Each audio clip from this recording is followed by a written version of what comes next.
এত অল্প বয়সে এই কোন জটিল রোগে আক্রান্ত হয়ে গেলেন মিমি চক্রবর্তী? এই বয়সেই এত কঠিন রোগে আক্রান্ত মিমি? এমন এক জটিল রোগে আক্রান্ত হয়েছেন এই নায়িকা যা থেকে মুক্তি প্রায় অসম্ভব। কিন্তু ঠিক কোন রোগে আক্রান্ত হয়েছেন তিনি? তাহলে কি এই রোগের কোনো চিকিৎসা নেই? সারাটা জীবন মিমিকে ভুগতে হবে এই রোগ নিয়েই? দেখুন ঠিক কি হলো এই টলি নায়িকার। টলিউডের ব্যস্ততম অভিনেত্রীদের মধ্যে একজন হলেন মিমি চক্রবর্তী। বাংলাদেশেও তার জনপ্রিয়তা কম নয়। বিশেষ করে সাকিব খানের সঙ্গে অভিনীত তুফান সিনেমায় তার পারফরমেন্স দর্শকদের মন জয় করেছে। পর্দার বাইরে সামাজিক যোগাযোগ মাধ্যমেও সমানভাবে সরব মিমি। নিয়মিত ভাগ করে নেন শরীর চর্চা, ভ্রমণ, খাদ্যাভ্যাস কিংবা প্রিয় পোষ্যদের সঙ্গে কাটানো মুহূর্ত। তবে সম্প্রতি ইনস্টাগ্রামে দেওয়া এক পোস্টে তিনি ভক্তদের জানিয়েছেন দীর্ঘদিন ধরে তিনি মাইগ্রেনের মতো জটিল সমস্যায় ভুগছেন। পোস্টের এক ছবিতে দেখা যায় তার চোখের ওপর আইস প্যাক রাখা, সঙ্গে লেখা মাইগ্রেন তুমি কঠিনভাবে আঘাত করছো। এই ছবি যেন তার অসহ্য যন্ত্রণার প্রতিচ্ছবি। মাইগ্রেন এক ধরনের মাথা ব্যথা যা সাধারণত মাথার একদিকে হয়, তবে দুদিকেও হতে পারে। এটি একটি নিউরোভাস্কুলার ডিসঅর্ডার হিসেবে বিবেচিত হয়, যেখানে মস্তিষ্ক এবং রক্তশিরাগুলির মধ্যে জটিল মিথস্ক্রিয়া জড়িত। মাইগ্রেনের সঠিক কারণ সম্পূর্ণরূপে বোঝা যায় না, তবে এটি নিউরোট্রান্সমিটার সেরোটোনিন এর পরিবর্তনের সঙ্গে সম্পর্কিত বলে মনে করা হয়।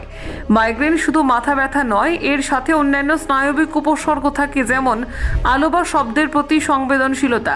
কিছু লোকের ক্ষেত্রে মাইগ্রেনের উপসর্গগুলি মাথা ব্যথার আগে বা পরে দেখা দিতে পারে। এর আগেও মিমি জানিয়েছিলেন মাইগ্রেন থেকে মুক্তি পাওয়া প্রায় অসম্ভব।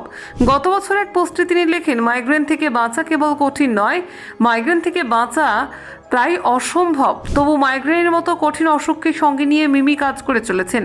শারীরিক অসুস্থতা তাকে থামাতে পারেনি। নিয়মিত শুটিং করছেন, নতুন নতুন কাজেও যুক্ত হচ্ছেন।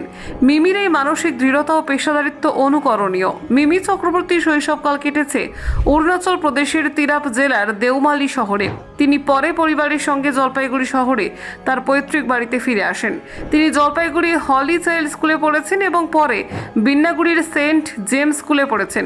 তিনি কলকাতার আশুতোষ কলেজ থেকে 2011 সালে স্নাতক ডিগ্রি অর্জন করেন। মিমি চলচ্চিত্রে অভিনয় করার পূর্বে একজন মডেল ছিলেন। তিনি ফেমিনা মিস ইন্ডিয়াতে অংশগ্রহণ করেন। তার অভিষেক হয়েছিল চ্যাম্পিয়ন চলচ্চিত্রের মাধ্যমে।